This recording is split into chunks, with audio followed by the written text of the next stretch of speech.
اور صحیح کام کر رہا ہے، لوگوں کے حقوق دے رہا ہے، آپ کو پتہ ہے عادل حکمران اس کا کتنا درجہ اللہ نے رکھا؟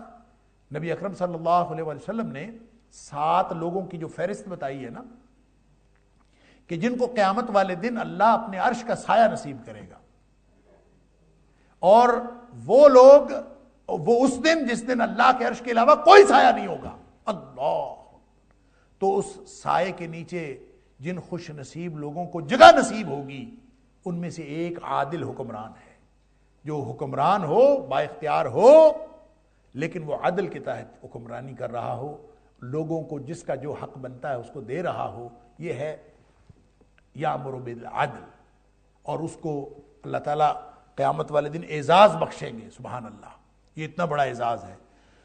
تو ایک اتنا اعزاز رکھنے والا آدمی، اس کو ویولائز کر لیجئے، دنیا کا بڑے سے بڑا بادشاہ، بڑے سے بڑا حکمران، کوئی ملت اسلامیہ کا خلیفہ یا کوئی آدمی دنیا کا حکمران جو عدل کے تحت دنیا کی حکمرانی کر رہا ہو، اور اس کے مقابلے میں جو پہلے بات فرمائی کہ گونگا، ابکم، لا یقدر علی شیء، کر بھی ککھ نہیں سکتا، نکما پرلے درجے کا، اور وَهُوَ كَلٌّ عَلَى مَوْلَاهُ، اور وہ اپنے مالک پر بوجھ، ہر اعتبار سے مالک کو سنبھالنا پڑتا ہے، مالک کو اس کو کھانا کھلانا پڑتا ہے، مالک کو اس کے کپڑے دتے کا بندوبست کرنا پڑتا ہے، اس کی رہائش کا انتظام مالک کو کرنا پڑتا ہے، کلٌ علی مولاہ، اور اگر کہیں وہ کبھی غلطی سے کام بھیج دیتا ہے نا، جہاں فلاں کام کر رہا، تو اینما یوجہہ، کہیں بھی وہ بھیجتا ہے، لا یاتی بخیر، کبھی کہ خیر کی خبر نہیں لاتا، اللہ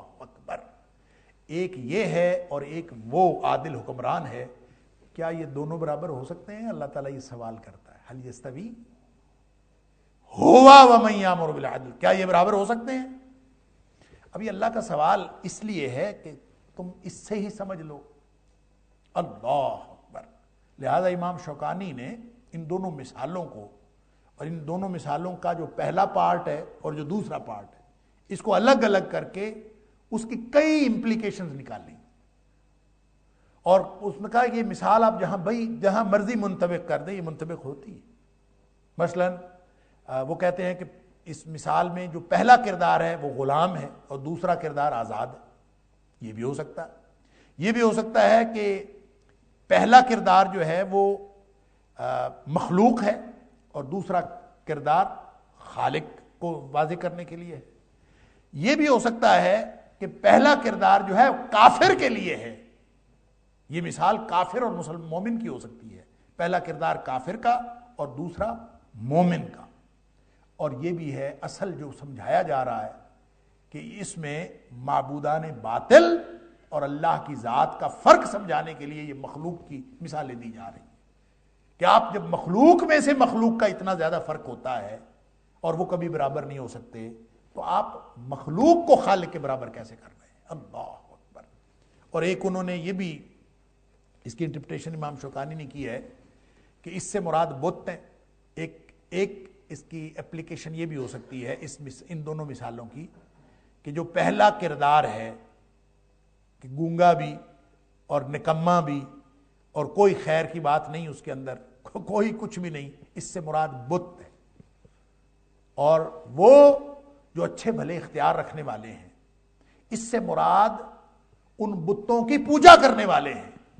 اور امام شوکانی کہتے ہیں یہ بھی بڑی زبردست ایک مثال کے ذریعے سے تفہیم دلائی گئی ہے کہ تم اپنے کردار کو سمجھو، اپنے مقام کو سمجھو، تمہیں اللہ نے با اختیار بنایا ہے، جا کے گونگوں کے آگے، بے زبانوں کے آگے جا کے جھکتے ہو، مٹی کی ڈھیریوں کے آگے جا کے جھکتے ہو، جڑی بوٹیوں کے سامنے جا کے جھکتے ہو۔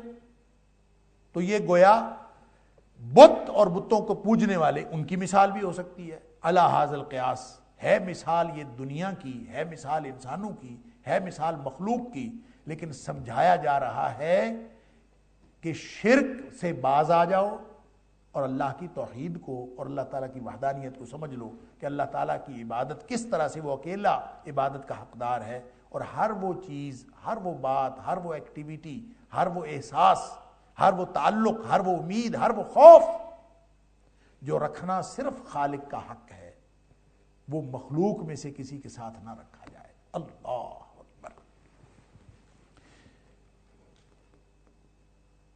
وَلِلَّهِ غیب السماوات والارض. اب آگے پھر وہی توحید کا بیان جاری ہے اور اللہ تعالیٰ کی صفات کا تذکرہ کہ وَلِلَّهِ غیب السماوات والارض. تم اللہ کے اختیار کو ذرا سمجھو تو صحیح کہ زمین و آسمان کی ہر چھپی ہوئی چیز اللہ کو اس کا علم ہے، وہ اللہ کی ہے.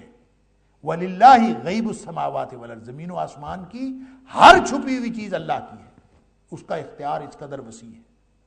جو نظر آتی ہے وہ بھی اس کی ہے، اور جو نظر نہیں آتی اس کائنات کے سارے راز بھی اسی کے پاس ہے.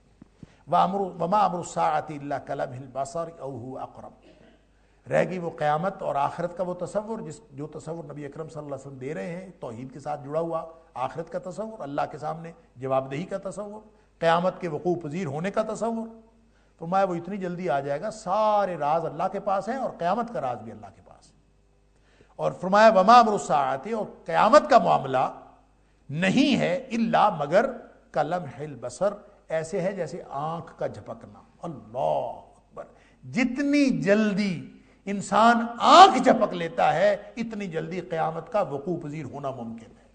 وہ جو تم بار بار کفار مکہ سوال کیا کرتے تھے، متی ھذا الوعد ان کنتم صادقین، متی ھذا الوعد ان کنتم صادقین، سچے ہو تو بتاؤ کب آئے گا وہ وعدہ، کب آئے گا وہ وعدہ. تو اللہ تعالیٰ بتا رہا ہے کہ اللہ کے اختیار کو معمولی نہ سمجھو. جتنا پلک جھپکنے میں وقت لگتا ہے اللہ کا حکم آنے میں اتنا بھی وقت نہیں لگتا. یہ پلک جھپکنا، کن کہنا، یہ جتنی باتیں ہیں یہ ہماری تفہیم کی آخری حد ہے. ہم اگر کسی چیز کی جلدی کا جو کم از کم مطلب سمجھ سکتے ہیں، اور ہماری اس سے زیادہ جلدی کا ہمارا تصور ہی نہیں ہے کہ انسان پلک جھپکے اور اس سے پہلے کچھ ہو جائے، تو پلک جھپکنا محاورتاً استعمال ہوتا ہے. اللہ کے اختیار کی یہ تمثیل ہے، تفہیم نہیں ہے. اللہ کا اختیار اس سے بھی زیادہ ہے. جیسے کہا کہ کن کہتا ہے، انما امرہ اذا اراد شیئا ان یقول لہ کن. اس کا معاملہ کیسے اس کے سارے معاملات چلتے ہیں؟ اس کا حکم اس طرح آتا ہے کہ جب اس نے کوئی کام کرنا ہوتا ہے وہ کہتا ہے ہو جا، فیکون، اور وہ ہو جاتا ہے. لفظ کن کسی نے کہنا ہو تو دیر تو لگتی ہے نا، کن کہنے پہ وقت لگتا ہے، چاہے سیکنڈ کا کچھ حصہ لگتا ہو. تو کن کہنے پہ جو وقت لگتا ہے، اللہ کو کوئی چیز بنانے میں وہ بھی وقت نہیں لگتا. ہم چونکہ آسان ترین، اور اللہ کو کن نہیں کہنا پڑتا. انسان سب سے آسان کسی چیز کا پیدا کرنا، یہ سب سے زیادہ با اختیار ہونے کا جو تصور انسان قائم کر سکتا ہے وہ یہ ہے کہ انسان کہے ہو جا اور وہ چیز اسی وقت ہو جائے. اس لیے ہمیں سمجھایا گیا. اسی طرح قلم البصر جو ہے، آنکھ کا جھپکنا، یہ جلدی کی وہ انتہا ہے. وقت کے کم از کم حصے کو بیان کرنے کا وہ انداز ہے جو انسان سمجھ سکتا ہے. یہ انتہا، یہ اس کی انتہا ہے. قلم البصر. اس لیے چونکہ انسان سمجھ نہیں سکتا، لیکن اس کو سمجھایا گیا ہے یہ آنکھ کا جھپکنا تمہاری حد ہے، اللہ کی حد نہیں ہے. اس لیے فرمایا او ہوا اقرب، یا اس سے بھی قریب ہے. آنکھ جھپکنے میں جو دیر لگتی ہے ہم تو اس کو وقت کے حصوں میں تقسیم بھی نہیں کر سکتے. اور اللہ کے پاس جتنا اختیار ہے، اور اللہ کے پاس جتنا کسی چیز کو قائم کرنے میں اور قیامت کے برپا کرنے میں جتنی جلدی اللہ کر سکتا ہے، وہ پلک جھپکنے سے بھی زیادہ جلدی کر سکتا ہے. اللہ او ہوا اقرب، جس کو ہم سمجھ نہیں سکتے کہ پلک جھپکنے سے بھی جلدی کیا ہو سکتی ہے. اللہ اکبر. تم اللہ کے اختیار کو جانتے ہی نہیں، اللہ کے اختیار کو معمولی سمجھتے ہو، مخلوق کو اللہ کی صفات میں شامل کیے پھرتے ہو، اور وہ باتیں جو خالق کے لائق شان ہیں وہ مخلوق کے لیے جائز سمجھتے ہو. تمہیں اللہ کے اختیار کا علم ہی نہیں. اللہ اکبر. وما امر الساعۃ الا کلمح البصر، نہیں ہے قیامت کا معاملہ الا کلمح البصر، مگر آنکھ جھپکنے کی طرح ہے. او ہوا اقرب، بلکہ اس سے بھی زیادہ قریب ہے. ان اللہ علی کل شیء قدیر. تم اس اجمالی فکرے کو کیوں نہیں سمجھ لیتے کہ اللہ ہر چیز پر، ہر طرح کی، ہر وقت قدرت رکھنے والی ذات، ان اللہ علی کل شیء۔ یہ کل جو ہے یہ وقت کے اعتبار سے بھی ہے، یہ مقدار کے اعتبار سے بھی ہے، یہ معیار کے اعتبار سے بھی ہے۔ اللہ اکبر، آپ جتنا مرضی اس کے پہلو گنتے جائیے، ہر اعتبار سے ہر طرح کی قدرت رکھنے والی ذات ہے۔ کل کے اندر کل چیزیں شامل ہیں، کل کے اندر کل پہلو شامل ہیں۔ ان اللہ علی کل شیء قدیر۔ آپ دنیا کائنات کی کوئی چیز گنیں اور اس کے اختیار کی آخری حد دیکھیں، اللہ کے پاس اس کی بھی قدرت ہے۔ لہذا جس کے پاس اس طرح کا لامحدود اختیار ہے تو اس کی طرف لپکنا چاہیے، اس کی بندگی کرنی چاہیے، اس کے ساتھ جڑنا چاہیے۔ کیا فائدہ کہ ہم ایک دوسرے کے سامنے جھکتے پھریں، ایک دوسرے سے امیدیں رکھتے پھریں، ایک دوسرے سے کچھ توقعات وابستہ کی ہوئی ہوں اور ایک دوسرے پر بھروسہ کیا ہوا ہو۔ بھروسہ کرنے کے قابل تو وہ ذات ہے جس کے پاس ہر طرح کی قوت ہے۔ سبحان اللہ، ان اللہ علی کل شیء قدیر۔ پھر اور دلائل دیے، واللہ اخرجکم من بطون امہاتکم لا تعلمون شیئا۔ ذرا توجہ اور کرو، اپنے وجود پر توجہ کرو۔ پہلے تو یہ فرمایا نا کہ اس نے تمہیں بنایا، پھر تم میں سے تمہاری بیویاں بنائیں، پھر ان میں سے تمہاری اولادیں اور نسلیں آگے چلائیں۔ پہلے تو یہ بات فرمائی، اب فرمایا اپنے وجود پر غور کرو کہ جب تم ماؤں کے پیٹوں سے نکلے تھے تم تھے کیا؟ اللہ اکبر، جب ماں کے پیٹ میں نطفہ گیا تھا تو اس وقت انسان کی کیا حیثیت تھی؟ لم یکن شیئا مذکورا، یہ قابل ذکر چیز ہی نہیں تھا۔ تو انسان اپنے آپ پر غور تو کرے۔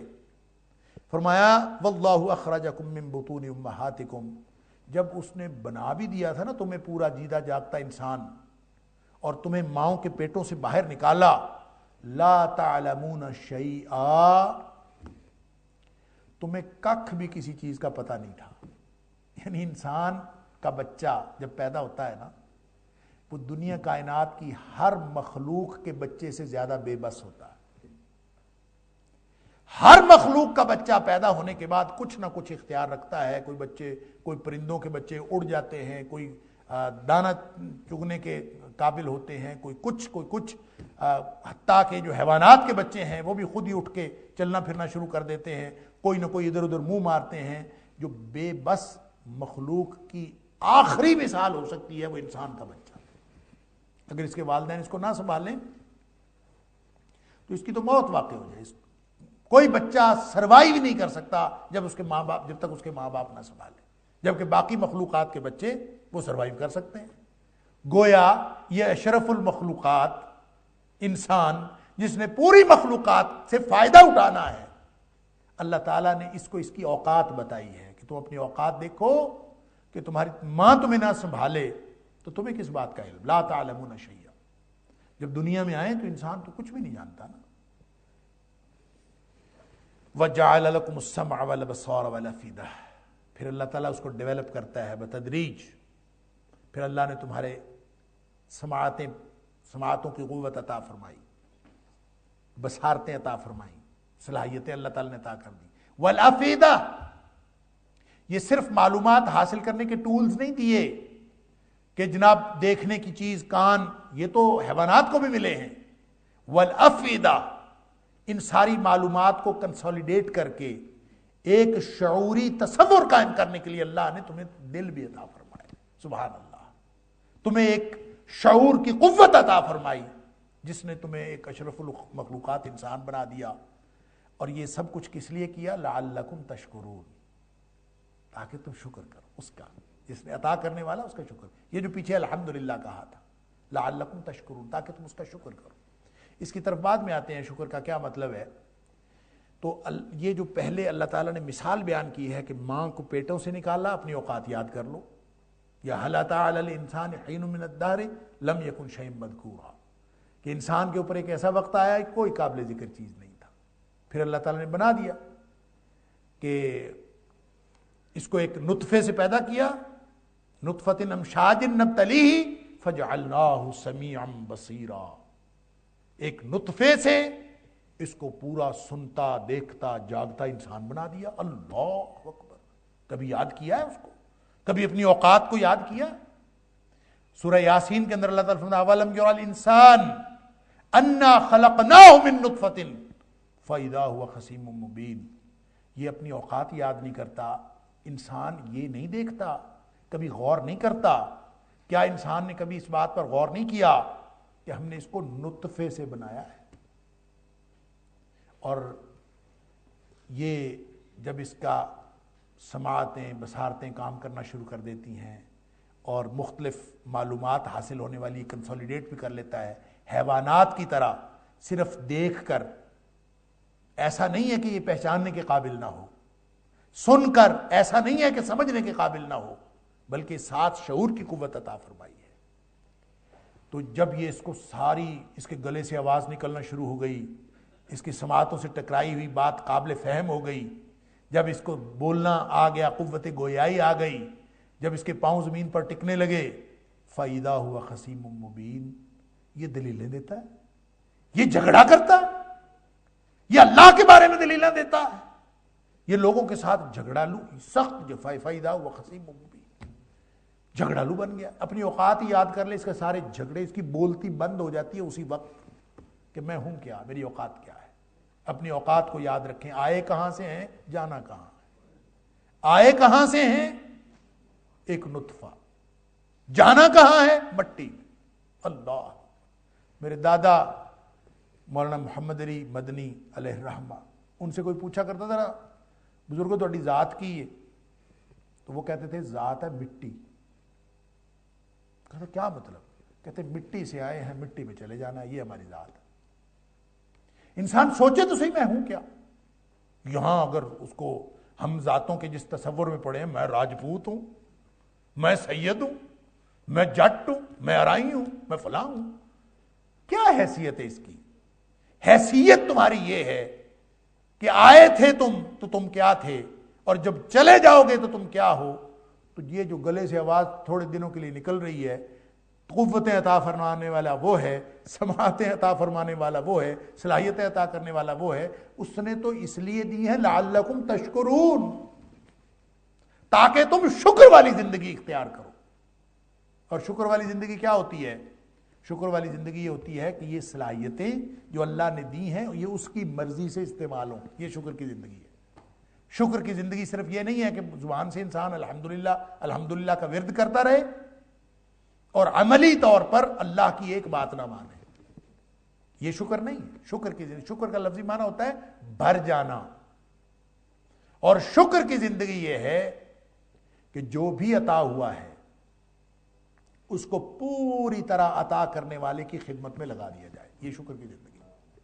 عطا کرنے والے نے سماعتیں دی ہیں، ہر لمحے یہ خیال رہے کہ سماعتوں سے کوئی چیز ایسی نہ ٹکرائے جس سے عطا کرنے والا ناراض ہو جائے.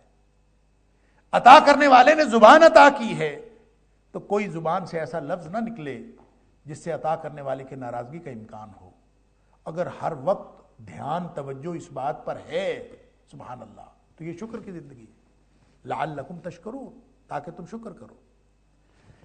اس کی تفصیل نبی کریم صلی اللہ علیہ وسلم نے ایک حدیث میں بیان کی ہے جو حدیث قدسی ہے. حدیث قدسی اس حدیث کو کہتے ہیں، آپ کو معلوم ہے، کہ جس میں نبی اکرم صلی اللہ علیہ وسلم کوئی بات یہ کہہ کے بیان فرمائیں کہ اللہ یہ فرماتا ہے.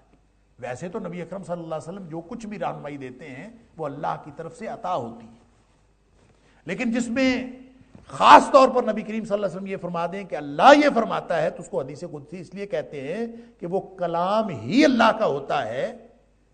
صرف نبی کریم صلی اللہ علیہ وسلم اپنے الفاظ میں بیان کرتے ہیں، وہ کلام ہی اللہ کا ہوتا ہے. تو اس حدیث کو اگرچہ ہم نے بھی اس کا عجیب مطلب لیا، ہم نے اس حدیث کا مفہوم ہی غلط نکالا، حالانکہ وہ اس بات کی تشریح ہے کہ اللہ نے تمہیں واللہ اخرجکم من بطون امہاتکم لا تعلمون شیئا، تمہیں تو کچھ بھی نہیں پتا تھا، ایک انتہائی بے بس مخلوق کے طور پر دنیا میں تم آئے جب ماں کے پیٹ سے نکلے. وجعل لکم السمع والابصار والافئدہ، یہ جو ساری صلاحیتیں اس نے عطا کی ہیں لعلکم تشکرون، تاکہ تم شکر والی زندگی گزارو.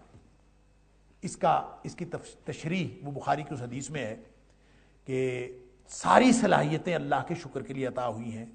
اور نبی اکرم صلی اللہ علیہ وسلم نے فرمایا، اللہ فرماتا ہے وما تقرب الی عبدی بشیء، بندہ جو میرا قرب حاصل کرتا ہے نا کسی بھی چیز سے، وہ سب سے بہترین چیز احب الی، جو مجھے سب سے زیادہ پسند ہے، نبی اکرم صلی اللہ علیہ وسلم فرما رہے ہیں، اللہ فرما رہا ہے کہ میرا بندہ جو میرے قرب کے لیے سب سے زیادہ جو کام کرتا ہے، جو مجھے پسند ہے، جو سب سے زیادہ مجھے پسند ہے، وہ کام ہے مما افترضت علیہ، وہ کام ہے جو میں نے اس کے اوپر فرض کیے، یعنی جتنے فرائض ہیں، نماز فرض ہے، زکوٰۃ فرض ہے، جو حرام سے بچنا فرض ہے، حلال کو حاصل کرنا فرض ہے، حلال حرام کا رزق میں بھی خیال کرنا فرض ہے، سماجی رشتوں میں حلال حرام کا خیال کرنا فرض ہے، جتنے فرائض اللہ نے کیے ہیں جو میں نے ضروری قرار دیے ہیں، فرمایا وہ جب بندہ آبزرو کرتا ہے اپنی صلاحیتوں کو، اپنی خواہشوں کو چھوڑ کر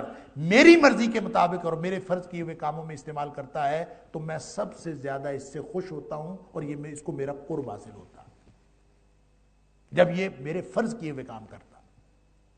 اور اگر یہ نفل بھی زائد کام بھی میری مرضی کے کرنے شروع کر دے، اللہ اکبر، ایک تو فرض کام ہے نا جو اللہ نے ضروری قرار دیا ہے، جو گناہ ہے اس کی طرف نہیں جانا، جو ثواب ہے لازماً کرنا ہے، یہ فرائض ہے۔ ایک یہ ہے کہ زائد کام کرنا شروع کر دے، اللہ اکبر، فرمایا وما یزال عبدی یتقرب الی بالنوافل، نفل کہتے ہیں زائد کام کو، اور میرا بندہ میرے قریب ہونے کی کوشش کرتا رہتا ہے نفلوں کے ذریعے سے، زائد کام۔ اللہ نے 4 فرض کیے ہیں ظہر کے، یہ 4 پہلے بھی پڑھتا ہے، 2 بعد میں بھی پڑھتا ہے، یہ جس کو ہم سنتیں کہتے ہیں نا، یہ وہ نوافل ہیں، وہ زائد نمازیں ہیں جو نبی اکرم صلی اللہ علیہ وسلم نے پڑھی ہیں۔ جو نبی اکرم صلی اللہ علیہ وسلم نے زائد نمازیں پڑھیں وہ سنت نوافل ہو گئے، ہیں نوافل ہیں، یہ زائد نمازیں، یہ لیکن یہ سنت ہے۔ اس میں سے پھر علماء نے یہ بھی تقسیم کر دی کہ کچھ سنت مؤکدہ ہے اور کچھ سنت غیر مؤکدہ ہے، جن پہ نبی کریم صلی اللہ علیہ وسلم نے مداومت اختیار کی، ہمیشہ پڑھتے رہے اور حکم بھی فرمایا پڑھو، وہ سنت مؤکدہ ہوگی۔ اور جس پر جو نبی کریم صلی اللہ علیہ وسلم نے پڑھی، حکم نہیں فرمایا، اس کو لوگوں نے غیر مؤکدہ کہہ دی۔ لہٰذا یا کبھی پڑھ لی نبی کریم صلی اللہ علیہ وسلم نے، یا کبھی حکم فرما دیا، تو وہ سنتیں غیر مؤکدہ ہو گئی۔ اب مؤکدہ اور غیر مؤکدہ بھی ہم نے فرق کر لیا، حالانکہ یہ سنتیں بھی نوافل ہیں، فرائض نہیں ہیں۔ فرائض 17 ہیں صبح شام کے، باقی ساری کی ساری زائد نماز۔ اور بندہ کیوں پڑھتا ہے؟ بندہ اس لیے پڑھتا ہے کہ اللہ کا قرب حاصل ہو جائے، اللہ کو راضی کر لو۔ یہ صرف نماز کے نوافل کی بات نہیں ہے، یہ مال اور صدقات کے نوافل کی بات ہے۔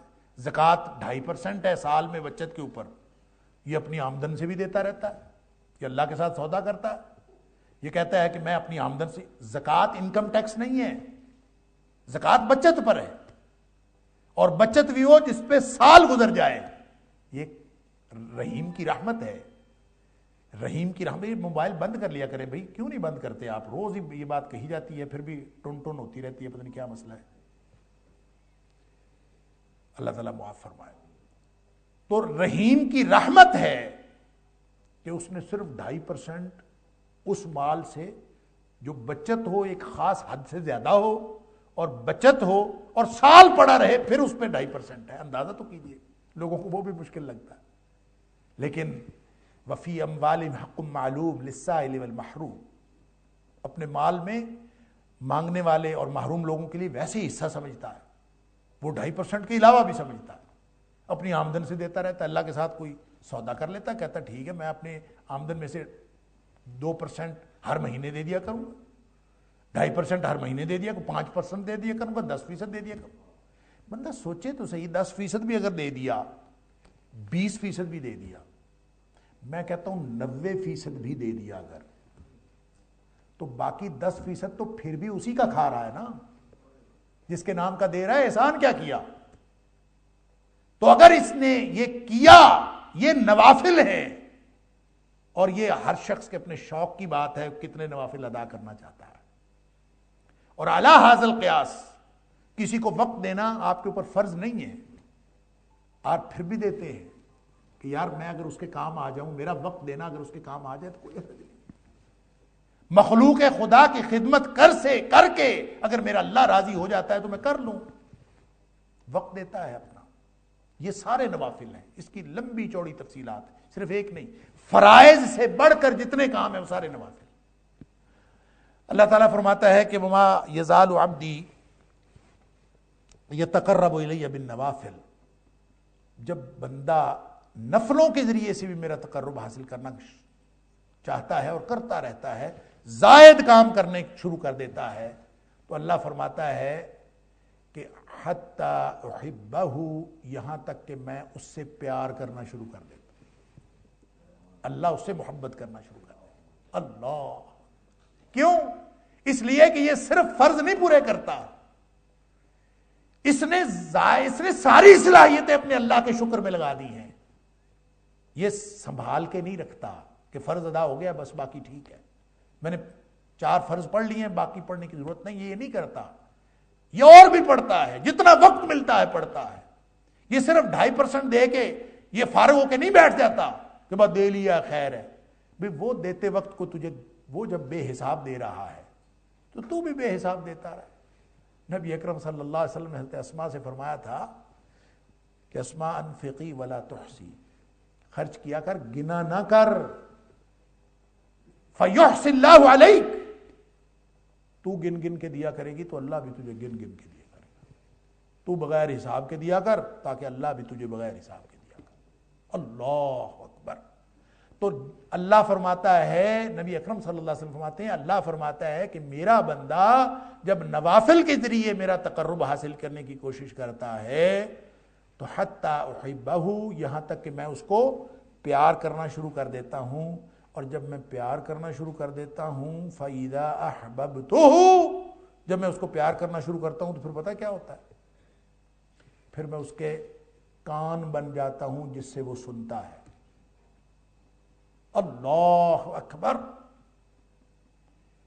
میں اس کے کان بن جاتا ہوں جس سے وہ سنتا ہے, میں اس کی آنکھ بن جاتا ہوں جس سے وہ دیکھتا ہے, اور میں اس کے ہاتھ بن جاتا ہوں یبطش بہا, جس سے وہ پکڑتا ہے چیزیں. میں اس کے قدم بن جاتا ہوں جس سے وہ چلتا ہے. کیا مطلب؟ لوگوں نے مفہوم بنانے میں بھی اتنا زیادہ زیادتی کی ہے. وہ کہتے ہیں کہ نعوذ باللہ من ذالک, نعوذ باللہ من ذالک, اللہ اس بندے کے اندر آ جاتا ہے, اس بندے کے کان بن جاتا ہے, اس بندے کے ہاتھ بن جاتا ہے. اللہ خود تو کہہ, اللہ تعالیٰ نے خود تو کہا ہے کہ کنت سمعہ الذی یسمع بہ, میں اس کے کان بن جاتا ہوں جس سے وہ سنتا ہے. وبصرہ الذی یبصر بہ, میں اس کے آنکھ بن جاتا ہوں جس سے وہ دیکھتا ہے. ویدہ التی یبطش بہا, اور میں اس کا ہاتھ بن جاتا ہوں جس سے وہ پکڑتا ہے. اور میں اس کا ورجلہ التی یمشی بہا, اور میں اس کا پاؤں بن جاتا ہوں جس سے وہ چلتا ہے. خود تو اللہ کہہ رہا ہے.